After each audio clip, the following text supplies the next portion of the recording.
Oke, sekarang misalnya saya punya variabel x dengan nilai 10 gitu ya.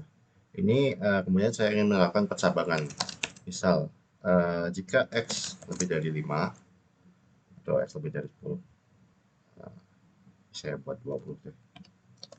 Kalau x lebih dari 10, maka saya akan mencetak printf x lebih besar dari 10. Oke, sekarang kita coba run. Oke, valid karena 20 lebih besar dari 10. Kadang kalau misalnya ini saya ganti misalnya 5 gitu ya, saya coba run lagi, tidak ngeprint apa-apa ya isinya. Ini lihat nih, tidak ada print apa-apa karena 5 itu lebih kecil dari 10, jadi dia tidak masuk pada blok if ini. Begitu juga kalau misalnya 10 ya. 10 nilainya kan sama dengan 10, tapi bukan lebih besar dari 10 ya. Ini 10 lebih besar dari 10 kan dia menghasilkan false, berarti tidak masuk pada blok ini.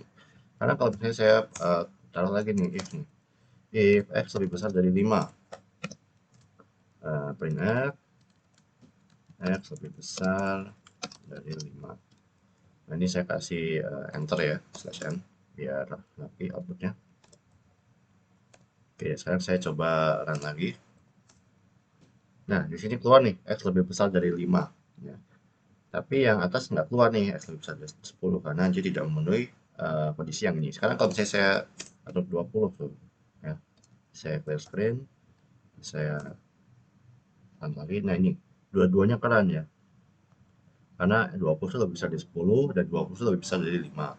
Oke, sini misalnya saya tambah, misalnya sini kalau saya kasih 3 gitu, ya otomatis nggak ada yang ke output ya, karena 3 itu lebih kecil dari 5, 3 lebih kecil dari 10.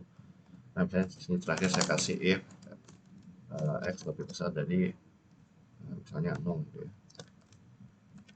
Nah, x lebih besar dari 0, sekarang dia harusnya keluar sesuatu nih.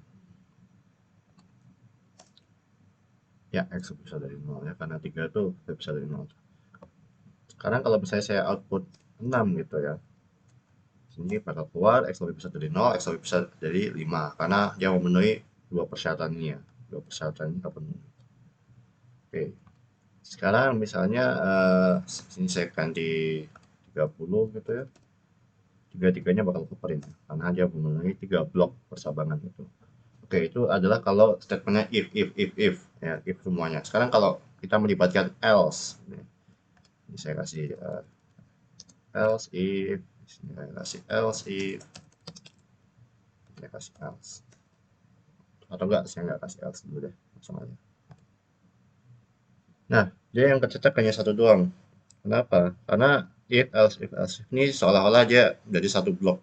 Jadi kalau ada else if ini ya, dia yang dieksekusi hanya salah satunya ya. Yang dieksekusi itu hanya salah satu dari printf ini. Kalau dia di pertama udah terpenuhi kondisinya, berarti yang ke print cuma ini doang. Udah selesai. Sekarang misalnya saya mau kasih angka 7.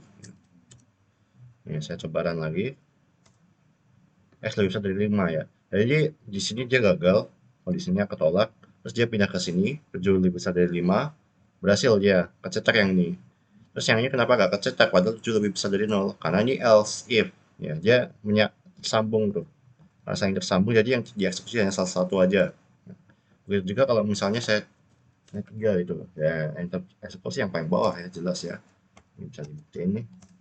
Ya, ya. Karena misalnya saya kasih bilangan negatif nih, misalnya min 10 gitu. Nggak ada yang tereksekusi ini. Karena nggak ada yang memenuhi semua output ini. Kecuali kalau saya kasih else. Ya, printf x bilangan negatif. Saya kayak gini, baru dia keluar. Karena kenapa saya bilang bilangan negatif? Pertama, x lebih besar, dia tidak lebih besar dari 10, berarti dia masuk ke sini. Terus lebih dari 5 gagal juga, berarti dia masuk ke sini.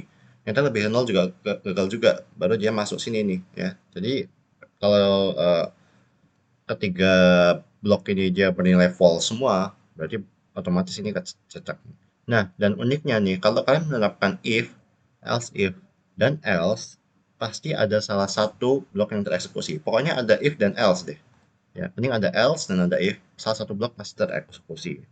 Kalau ada if dan else if, hanya kemungkinan hanya salah satu atau tidak ada sama sekali yang tereksekusi ya. Jadi antara tidak ada sama sekali yang tereksekusi atau hanya satu saja. Ya, gitu. Kalau if semua bisa jadi lebih dari satu yang tereksekusi kayak tadi ya. Tiga-tiganya bisa tereksekusi atau bahkan sama sekali tidak ada yang tereksekusi. Gitu ya. Tapi kalau ada else pasti ada satu. Oke, itu saja. Sekarang if else ya. Ini ada if, dan else. Dia bisa digantikan menggunakan switch case. Cuman dia penerapannya jarang kepakai ya, pokoknya yang switch case ini ya bentuknya seperti ini ya, intinya ini saja. Lebih baik pakai yang if else saja ya, paham cara logikanya gimana.